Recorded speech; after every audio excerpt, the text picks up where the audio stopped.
pour ce qui est de cette période de vacances, le président de la collectivité territoriale a donné son accord pour financer le retour des enfants à partir de Grand Santi. Donc le financement d'une pirogue Grand Santi, Maripasoula. Sachant qu'il y avait déjà des dispositions qui avaient été prises par les parents, les 33 enfants qui étaient en attente, les dispositions avaient été prises par les parents pour financer le billet d'avion de leurs enfants de Cayenne à Grand Santi. Donc le président finance la pirogue de Grand Santi à Maripasoula. Mais sachant que c'est ponctuel, c'est vraiment une solution trouvée en urgence pour pouvoir organiser le retour, votre retour chez vous. Sachant aussi qu'il y a des réflexions qui sont menées, il y a un travail qui est mené, qui a commencé à être mené avec les services, et on les en remercie. On les en remercie parce que c'est une charge de travail supplémentaire pour les services.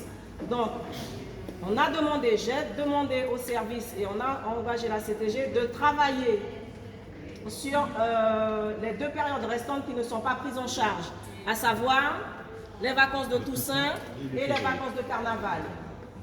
Attention, je ne dis pas que la CTG va financer seule le retour des enfants chez eux. On va travailler à l'élaboration, à l'amélioration du dispositif pour un financement avec d'autres partenaires, notamment la CAF, qui était partie prenante pour nous accompagner là-dessus. Je préfère que ce soit clair. Ce n'est pas la CTG toute seule qui va financer, parce que ça a un coût qui n'est pas des moindres que 350 000 euros par an pour les 2 périodes de Noël et Pâques. Donc, mais on y travaille. La CTG s'engage, la CTG est bien consciente des difficultés que ça pose. La volonté du président, c'est qu'effectivement l'ensemble des élèves de Guyane puissent bénéficier d'une scolarité dans les meilleures conditions possibles. Mais on est aussi conscient qu'il y a des difficultés au niveau de la mise en œuvre de notre DSP, au niveau d'Air Guyane.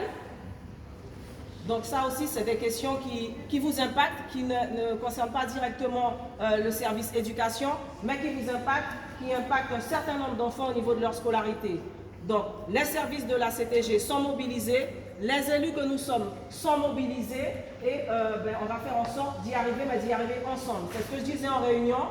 J'ai quand même déploré la méthode, je l'avoue, parce qu'on a eu des réunions de travail, on s'est mobilisé samedi, dimanche, on a échangé et nous étions en attente d'un retour du Grand Conseil coutumier. En tout cas, pour ma part, jusqu'à ce matin, j'étais en attente. Ce retour, je ne l'ai pas eu. Et aujourd'hui, on est face à un sitting. C'est tout à fait légitime. Je ne dis pas que ce n'est pas légitime de vous mobiliser. C'est normal. Vous avez conscience des enjeux pour votre avenir, pour votre scolarité. Mais il faut vraiment qu'on arrive à travailler ensemble. Surtout que vous qui êtes présents, les organisations, on s'est vu à 2 reprises. Vous avez nos coordonnées, vous avez les miennes personnellement et vous savez qu'on est prêt à se mobiliser, même si c'est le week-end, même si c'est le soir.